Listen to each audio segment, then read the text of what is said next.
네, 안녕하세요. 오늘 우리가 함께 나눌 이야기는 바로 작은 믿음, 큰 주님입니다.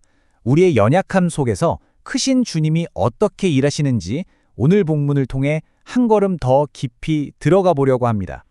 살다 보면 정말 그럴 때가 있잖아요. 가족 문제라든지 건강 문제, 아니면 계속 반복되는 어떤 나쁜 습관 앞에서 기도도 해보고 말씀도 붙잡아 봤는데 상황은 그대로고 내 마음만 점점 지쳐갈 때, 주님, 저는 진짜 못하겠습니다. 이런 고백이 절로 나올 때 말이죠. 그런데 참 놀랍게도 오늘 우리가 살펴볼 마태복음 17장 14절에서 27절 말씀이요. 바로 우리의 실패가 끝이 아니라 오히려 새로운 시작이 될 수 있다고 말해줍니다. 자, 그럼 한번 깊이 들어가 볼까요? 첫 번째 이야기는요. 예수님의 제자들이 한 아이를 고치지 못했던 바로 그 실패 현장에서부터 시작됩니다. 정말 가슴 아픈 장면이죠. 한 아버지가 귀신 들려서 너무나 고통받는 아들을 데리고 예수님의 제자들에게 왔는데 그들이 아무것도 할 수 없었던 거예요. 이 장면이 때때로 우리가 겪는 그 무력감과 너무나도 닮아 있는 것 같습니다. 그런데 제자들의 실패와는 완전히 대조적으로 예수님은 즉각적이고 아주 권위 있게 명령하십니다. 물론 믿음이 없고 패역한 세대여라고 탄식하시긴 하지만요. 그건 절망이 아니라 하나님을 신뢰하지 못하는 세대를 향한 안타까움이었어요. 그리고는 단 한마디 말씀으로 아이를 깨끗하게 고치십니다. 여러분, 바로 이 지점에 복음의 진짜 핵심이 담겨 있어요. 구원과 회복은 내가 얼마나 잘하느냐에 달린 게 아니라 주님이 누구신가에 달려있다는 진리 말입니다. 우리의 무능함, 바로 그 위에 주님은 당신의 능력을 세우시는 거죠. 그렇다면 이 첫 번째 이야기가 우리에게 뭘 말해주고 있는 걸까요? 분명합니다. 실패한 그 자리에서 주저앉아 자책만 하고 있는 게 아니라 그를 이리로 데려오라는 주님의 말씀에 순종하는 것. 여러분의 깨진 관계, 끊어내지 못하는 습관, 그 어떤 걱정거리라도 다시 예수님께 가져가 보시길 바랍니다. 자, 이야기는 여기서 끝나지 않아요. 이제 제자들이 조용히 예수님께 다가와서 묻습니다. 도대체 왜 저희는 실패했을까요? 여기서부터 믿음의 본질에 대한 정말 놀라운 가르침이 시작됩니다. 우리도 똑같은 질문을 할 때가 참 많지 않나요? 왜 내 노력은, 내 기도는 통하지 않는 걸까? 제자들의 이 질문은요, 바로 우리의 질문이기도 합니다. 예수님은 너희 믿음이 작기 때문이라고 하시면서 그 유명한 겨자씨 비유를 말씀하세요. 이 말씀의 핵심은 믿음의 크기 자체가 아니에요. 그 믿음이 누구를 향하고 있는가? 바로 그 대상이 중요하다는 겁니다. 아주 작은 믿음이라도 그 방향이 전능하신 하나님을 향해 있기만 하다면 산을 옮기는 역사는 내 믿음이 아니라 하나님이 하시는 일이라는 거죠.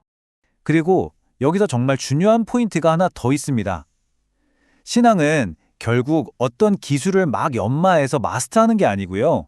주님, 저는 주님 없이는 아무것도 할 수 없습니다. 라고 고백하는 그 의존의 자리로 계속해서 돌아가는 겁니다. 이것이 바로 믿음의 본질이에요. 그런데 여기서 오늘 본문이 좀 특이해요. 믿음에 대해 한참 말씀하시다가 갑자기 전혀 다른 이야기로 넘어가는 것처럼 보이거든요. 이 갑작스러운 전환 속에 사실은 우리의 믿음을 성숙시키는 진짜 길이 숨어 있습니다. 정말 흥미롭지 않나요? 성경은요, 강력한 믿음에 대한 교훈 바로 뒤에 예수님의 십자가 죽음과 부활 예고를 아주 의도적으로 붙여놓았습니다. 이 둘 사이에는 아주 깊은 연결고리가 있다는 뜻이죠. 왜 하필 여기서 십자가 이야기가 나올까요? 그건 바로 진짜 강하고 흔들리지 않는 믿음은 놀라운 기적 체험만으로 세워지는 게 아니기 때문입니다. 오히려 고난과 순종을 통해 예수님을 따르는 그 십자가의 길 위에서 단단해지는 거죠. 내 신앙적인 성취가 아니라 그리스도의 희생만이 구원의 중심임을 깨닫게 되는 겁니다. 결국 십자가는 우리의 믿음을 자기중심적인 성취에서 그리스도 중심의 구원으로 완전히 방향을 틀어놓습니다. 기도의 방향도 더 이상 이거 해주세요가 아니라 주님의 뜻이 이루어지게 해주세요 라는 더 깊은 차원으로 나아가게 되는 것이죠. 자, 이제 오늘의 마지막 이야기로 한번 가볼까요?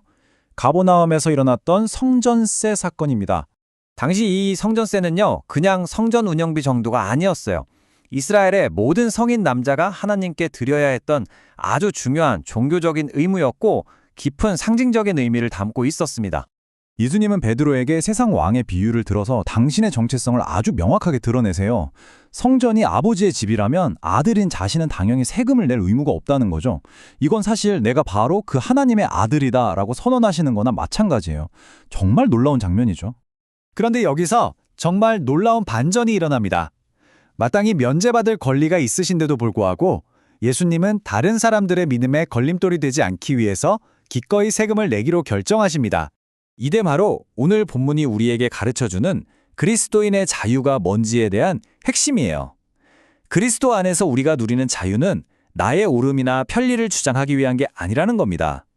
오히려 다른 사람들, 특히 믿음이 약한 사람들을 세워주기 위해서 기꺼이 나의 권리를 내려놓을 때 그 자유가 가장 찬란하게 빛난다는 거죠. 자, 그럼 이제 오늘 살펴본 이 세 가지 이야기들 흩어져 있는 것 같지만 사실은 하나의 큰 그림이거든요. 그걸 한번 정리해 보면서 마무리하겠습니다. 오늘 본문은 우리에게 크게 세 가지를 가르쳐줍니다. 첫째, 우리의 실패가 주님의 능력이 나타나는 시작점이 된다는 것. 둘째, 믿음은 크기가 아니라 십자가를 향할 때 깊어진다는 것. 그리고 셋째, 우리의 자유는 사랑을 위해 권리를 내려놓을 때 가장 빛난다는 것입니다. 이 세 가지 교훈을 꼭 기억하셨으면 좋겠습니다. 이 모든 것을 한 문장으로 압축한다면 바로 이렇게 말할 수 있을 것 같아요. 주님은 우리의 연약함 가운데 찾아오셔서 능력으로 우리를 붙드시고 십자가의 길을 통해 우리 믿음을 자라게 하시며 마침내 그 자유를 사랑을 위해 사용하도록 가르치십니다. 이제 여러분의 삶의 자리로 돌아가실 때 이 메시지를 꼭 붙드시기 바랍니다. 여러분의 작은 믿음이 크신 주님을 의지할 때, 여러분의 기도가 십자가를 향할 때, 그리고 여러분의 자유가 사랑을 선택할 때 하나님의 놀라운 역사가 바로 거기서부터 시작될 것입니다.